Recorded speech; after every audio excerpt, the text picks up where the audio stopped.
இயேசு கிறிஸ்துவின் நாமத்தினால உங்களை வாழ்த்துக்கிறேன். இந்த நாளில் மத்தேயு 7ஆம் அதிகாரம் 13-14 இந்த காரியத்தை நீங்கள் எடுத்து பார்த்தீங்கன்னா அதில் 2 காரியம் கொடுத்துருக்கார். தேவன் சொல்லுகிறார் என்னன்னா, ஜீவனுக்கு போகிறதுக்குள்ள வழி நெருக்கமாக இருக்கிறதா, கேட்டுக்கு போகிற வழி விசாலமாக இருக்கிறதா. இப்போ நம்ம கிறிஸ்டியன் லைஃப்பில் 2 வே நமக்கு முன்னாடி இருக்குது.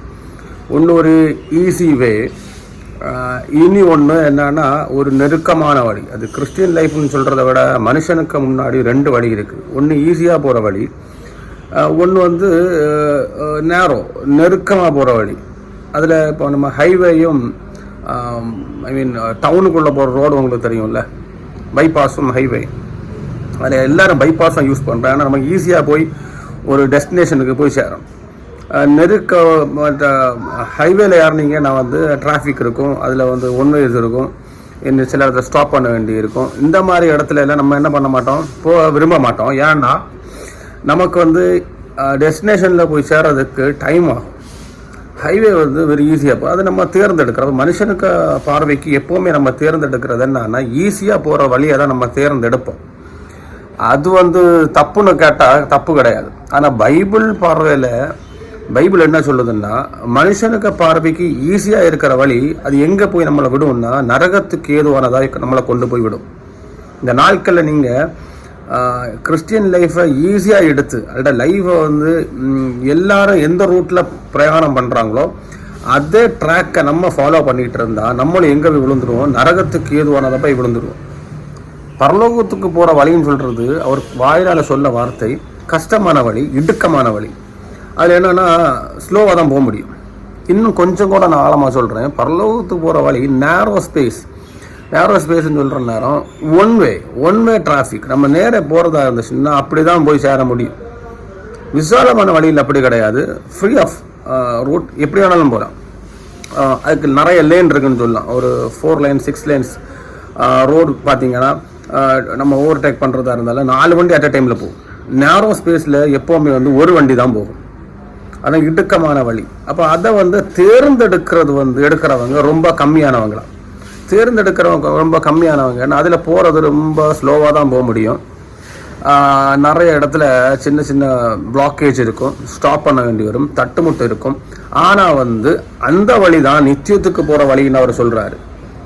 இன்னும் இந்த இடுக்கமான வழியில் போகணுன்னா அதுக்கு ஒரு ரூல்ஸ் இருக்குது. அது என்ன ரூல்ஸை ஃபாலோ பண்ணி போக முடியும்னா, இந்த வசனத்தை படித்து அதன் மூலியமாக நடந்து போகிற ஒரு சுபாவம் தான் நேரோ லேனில் போகிறவங்களுக்குள்ள ஒரு குவாலிட்டி. இப்போ நான் என்ன சொல்லுவேன்னா, கிறிஸ்டியன் லைஃப்பில் நேரோ வேல தான் நமக்கு ஹெவன்லி கிங்டம் பார்க்க முடியும். ஜீவனுக்கு போகிற வழி இடுக்கமான வழின்னு போட்டிருக்கு. அப்போ அந்த இடுக்கமான வழியில் போகிறவங்க ரொம்ப கம்மின்னு அதில் போட்டிருக்காங்க. அப்போ அந்த இடுக்கமான வழியில் போகிறவங்க எந்த ரூல்ஸை ஃபாலோ பண்ணுவாங்கன்னா, பைபிளில் கொடுக்கப்பட்டிருக்கிற வசனத்தின் மூலியமாக தான் ஜீவனுக்குள்ளாடி பிரவேசிக்க முடியும். அந்த ஜீவனுக்குள்ளாடி பிரவேசிக்கணும்னா பைபிள் வசனத்தின்படி ஃபாலோ பண்ணணும். இந்த பைபிள் வசனத்தின்படி ஃபாலோ பண்ணி போகிறவங்களுக்கு வாழ்க்கை எப்போவுமே அந்த ப்ராசஸ் ஸ்லோவாக தான் இருக்கும். அதில் கஷ்டம் நிறைந்ததாக தான் இருக்கும், துக்கம் நிறைந்ததாக தான் இருக்கும். சில இடத்துல ஸ்டாப் பண்ண வேண்டி வரும், சில இடத்துல ஃபியூவல் ஏற்ற வேண்டி வரும், சில இடத்துல நம்ம சோர்ந்து போய் இருப்போம், டயர்டாகும். ஆனால் அந்த ப்ராசஸ் எப்படி இருக்கும், ஸ்லோ பை ஸ்லோ.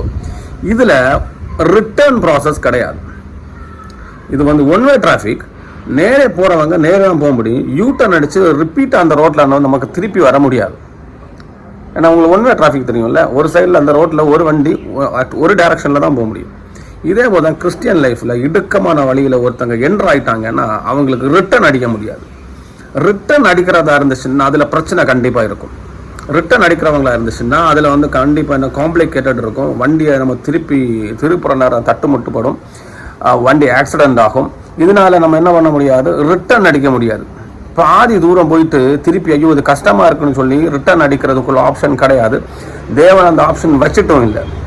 ஏன்னா ஒன்ஸ் நீங்கள் இந்த நேரோ வேக்குள்ளாடி போகலான்னு தீர்மானித்து இந்த நேரோவையை செலக்ட் பண்ணி இயேசு கிறிஸ்துவை செலக்ட் பண்ணி வசனத்தை செலக்ட் பண்ணி இதுதான் என்னோடய லைஃப் ஸ்டைல் அப்படின்னு சொல்லி நீங்கள் தீர்மானம் எடுத்து இயேசு கிறிஸ்துவருக்கு கையில் நீங்கள் ஒப்பு கொடுத்து அவருடைய ரத்தத்தால் மீட்டெடுத்து இந்த வசனத்தின்படியாக என்னுடைய வாழ்க்கை என்னுடைய குடும்பமும் எல்லாம் நாங்கள் நடத்துவோம் அந்த யோசுவா சொன்ன போல நானும் என் வீட்டாருமோ என்றால் கர்த்தரையே சேவிப்போம்.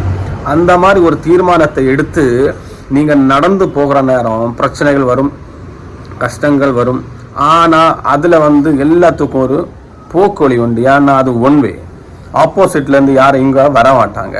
ஒருவேளை நம்ம இது கஷ்டமான வழின்னு சொல்லி நம்ம திரும்புறதா இருந்துச்சுன்னு வைங்களா, நம்ம வாழ்க்கையில் பெரிய பிரச்சனைகளை நம்ம சந்திக்க நேரிடும். ஏன்னா பழைய ஏற்பாடு காலத்திலேருந்து புதிய ஏற்பாடு காலம் வரை நீங்கள் பார்த்தீங்கன்னா அநேக பேர் பேக் அடிக்கிற நேரம் அவங்க பட்ட பாடுகள் கண்டிப்பாக அதில் பைபிளில் கொடுத்துருக்கு. ஏன்னா பரிசுத்தமாக ஜீவிக்கணும்னு நினைக்கிறவங்க மட்டும்தான் இந்த இடுக்கமான வழியில் போகிறதுக்கு பிரயாசப்படுறாங்க. ஏன்னா இடுக்கமான வழியில் தான் வசனங்கள் கொடுக்கப்பட்டிருக்கிறது. வசனத்தை கொண்டு நடக்கிறவங்களுக்கு வாழ்க்கை இடுக்கமான வழியில் தான் போக முடியும். ஒரு லேவிஷ்னஸை பார்க்க முடியாது, ஒரு அபிரமணமான ஒரு அற்புதத்தையும் அடையாளத்தையும் பார்க்க முடியாது. வாழ்க்கையில் கசப்பு நிறந்ததாக தான் இருக்கும். எக்ஸாம்பிள் நீங்கள் எடுத்தீங்கன்னா, இஸ்ரேல் ஜனங்கள் பாவத்திலேருந்து மீட்கப்பட்டு தேவனுடைய கையில் அவங்க கரங்களை அவங்க லைஃபை கொடுத்து எகிப்திலேருந்து தூக்கிட்டு வர நேரம் கானான் தேசத்துக்கு போகும்படியாக பிரயாசப்பட்டாங்க, கிளம்புனாங்க. அந்த நேரம் there is one way traffic, திரும்பி பார்க்க முடியாது. ஏன்னா பேக்கில் யார் எகிப்தியன் இருக்கிறான், ஃப்ரண்டில் நிறைய பிரச்சனை இருக்க தான் செய்யுது. செங்கடல் இருக்குது, நிறைய ராஜாக்கள் எதிராக வந்தாங்க, எரிகோ இருக்குது, நிறைய சோ எல்லாமே இருக்குது. இடையில போகிற நேரம் கூட என்னென்னா ஃபுட் இல்லாமல் இருந்தாங்க, தண்ணி கிடைக்காம இருந்தாங்க. ஆனால் அந்த டிராஃபிக்கில் என்னென்னா ஒன் வே டிராஃபிக் தான். ஃப்ரெண்ட்லேயே போய்ட்டு ஃப்ரெண்டில் இருந்த தடைகளை எல்லாம் மாற்றி மாற்றி மாற்றி மாற்றி தேவன் கானான் தேசத்துக்கு கொண்டு போனார். இதில் நிறைய பேர் என்ன பண்ணுறாங்க, பேக் அடிக்கிறாங்க. இது எனக்கு கஷ்டமாக இருக்குது, தேவனுக்கு விரோதமாக திருப்புறாங்க.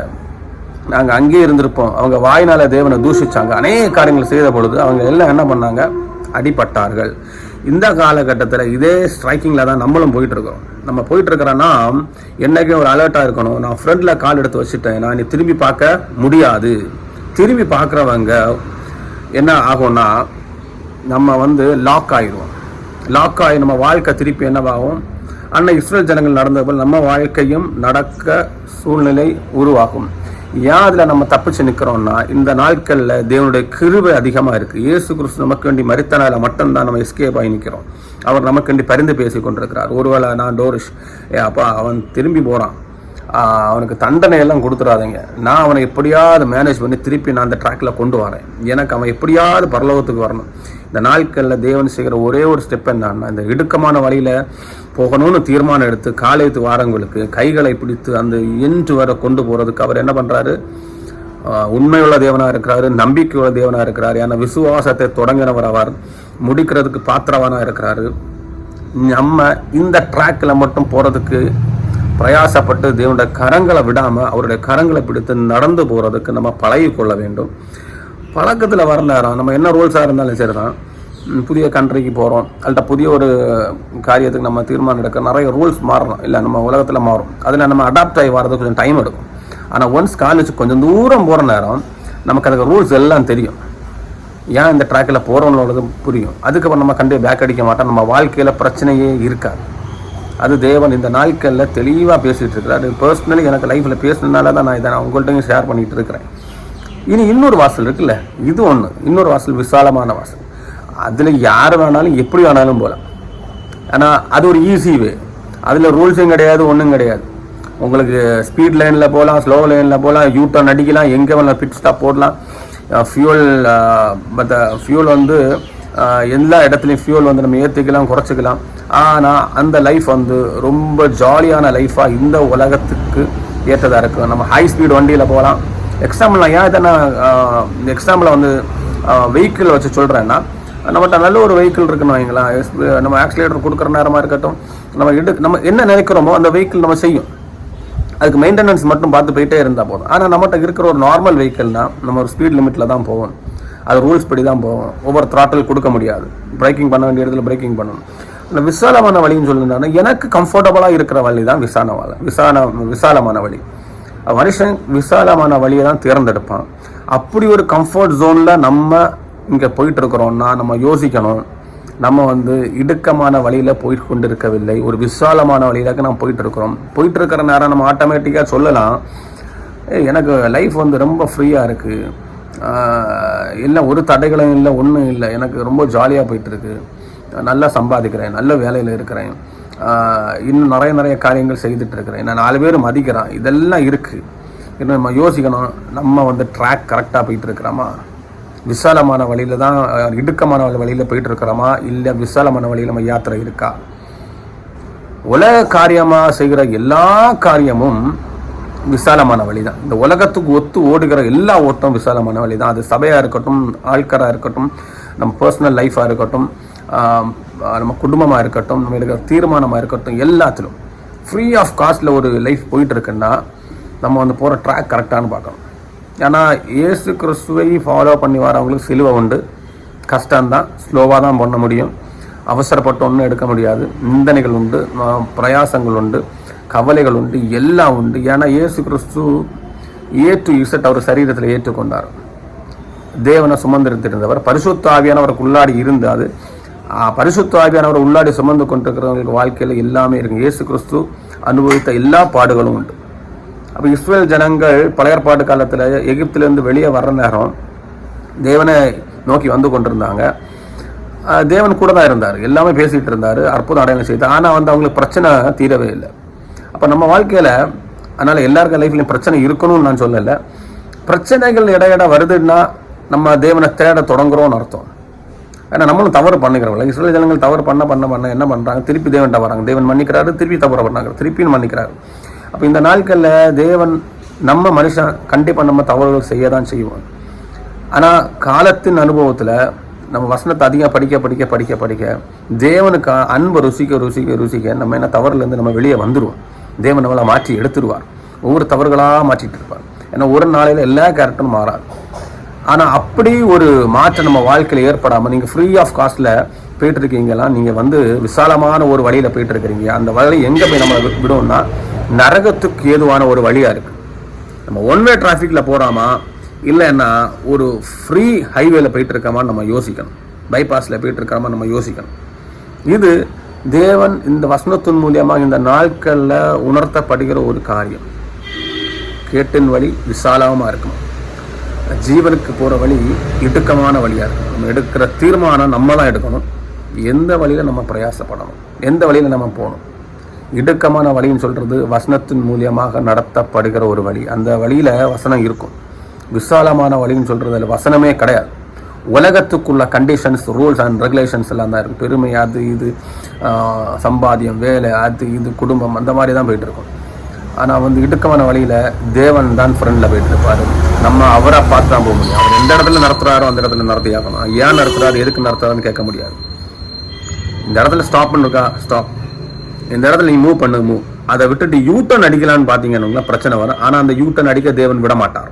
அவருக்கு தெரியும் யூட்டன் அடிக்கிறவன் கண்டிப்பாக வாழ்க்கையில் திருப்பி பரலோகத்தை வந்து கண்டடைவது ரொம்ப கஷ்டமான விஷயம். அதனால் அவர் அந்த மாதிரி ஒரு பிரச்சனைக்கு நம்மளை விடமாட்டார். இடுக்கமான வழியை தேர்ந்தெடுக்க பழகி கொள்ளுங்கள். அந்த இடுக்கமான வழியில் போகணுன்னா சும்மா தேர்ந்தெடுக்க முடியாது, வசனத்தின் மூலியமாக நடத்தப்பட வேண்டும். அந்த ஒரு தீர்மானத்தை என்னோட வாழ்க்கை வசனத்தின் மூலியமாக தான் நடத்தப்படணும், தேவனை நடத்துவார். அந்த நம்பிக்கையில் நீங்கள் எடுத்து போகிறதா இருந்தால் உங்கள் வாழ்க்கையில் நீங்கள் வந்து பெரிய ஒரு மாற்றத்தை எதிர்பார்க்க முடியும். அற்புதம் அடையாளம் அல்ல, ஒரு நாள் இந்த உலகத்தை விட்டு நம்ம செல்லும் பொழுது நம்ம வாழ்க்கை எங்கே இருக்கணும், நித்தியத்தில் அவரோடு இருக்கும்படியாக தான் இந்த இடுக்கமான வழியை தேர்ந்தெடுக்கிறோம். இந்த நாட்களில் தேவன் உங்களை ஆசீர்வதிப்பார். ஆமென்.